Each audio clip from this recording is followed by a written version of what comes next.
Ikukwento ko pala sa inyo na nag-away yung dalawa kong mga anak, and it was actually dramatic dahil umabot sa puntong muntik na silang magkasalpukan. Buti na lang naawat ko silang dalawa. Di ko alam kung kanino nagmana tong mga to. So ito na nga, nag-away na sila, no? Syempre, inawat ko. Tumigil ka, kuya! Ay ko, tama na yan ha, kanina ka pa. Gusto nyo paghihiwalayin ko kayo? Para kayong mga pusa't aso, lagi kayong nagkakagulo. Ewan ko na lang sa inyo. Tas ng Sabado, inimbitahan kaming dumayo sa pulong ng mga Jehovah's Witness at pagkatapos ng ilang oras na pagsamba, nagkakaanyayahan kaming kumain sa Jollibee. Ipinaalam ni Teacher Gina si Akiyo sa aming mag-asawa.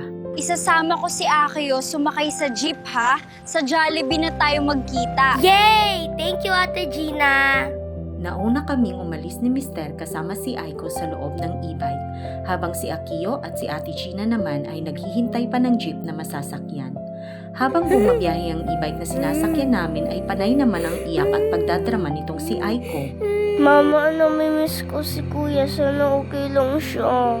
Babalik ba si kuya, mama? Hindi ko na talaga siyang aawayin.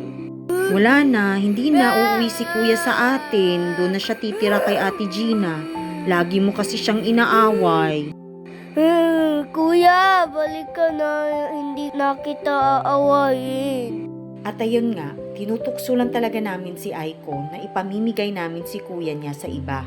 Nakakatuwa lang na kahit papano ay ayaw niyang mawala o magkalayo sila ng kuya niya.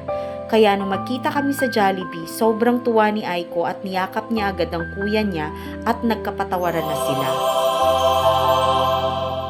Sorry, kuya.